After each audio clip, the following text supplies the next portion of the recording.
On the morning of September 11th, 2001, the world as we knew it changed forever.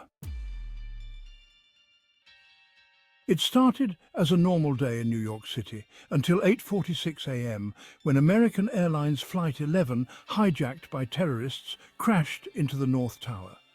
At first, people thought it was a tragic accident, but just 17 minutes later, at 9:03 a.m., United Airlines Flight 175 slammed into the South Tower. In that moment, it became clear this was no accident. America was under attack.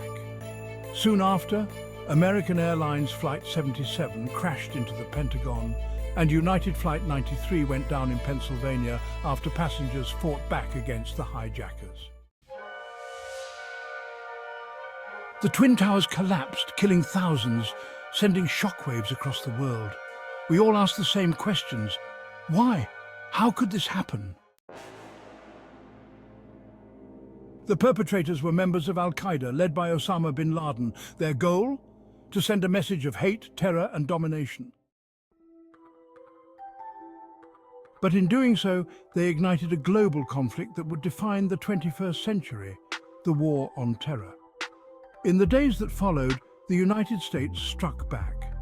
President George W. Bush declared, "You're either with us or with the terrorists. There would be no middle ground." The war began on October 7, 2001, when the United States invaded Afghanistan to dismantle the Taliban regime that had harbored Al-Qaeda.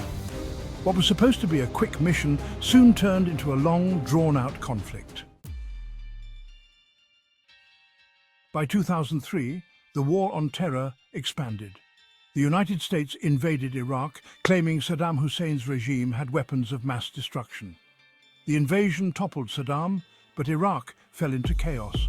No weapons were found, and insurgent groups like Al-Qaeda in Iraq and later ISIS emerged to fill the power vacuum. The conflict spread, destabilizing the entire region. In Afghanistan, the Taliban regrouped, launching attacks that dragged the war on for years. US forces were stretched thin, fighting wars on two fronts with no clear end in sight.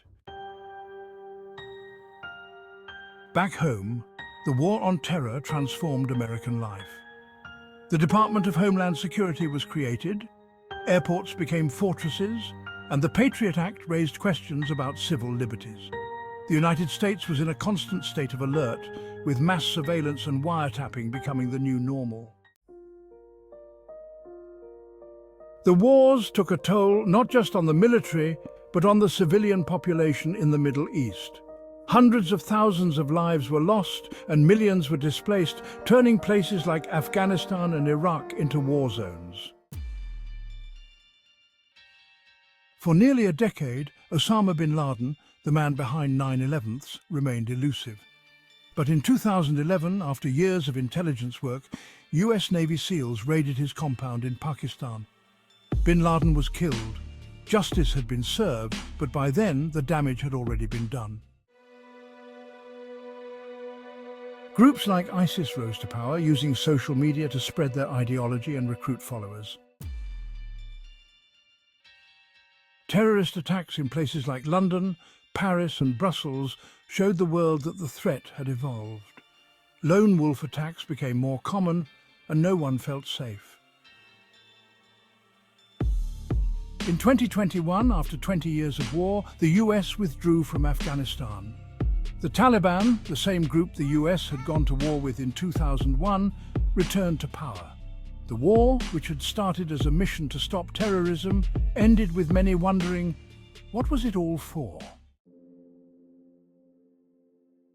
The War on Terror didn't just change the countries it was fought in, it changed the world.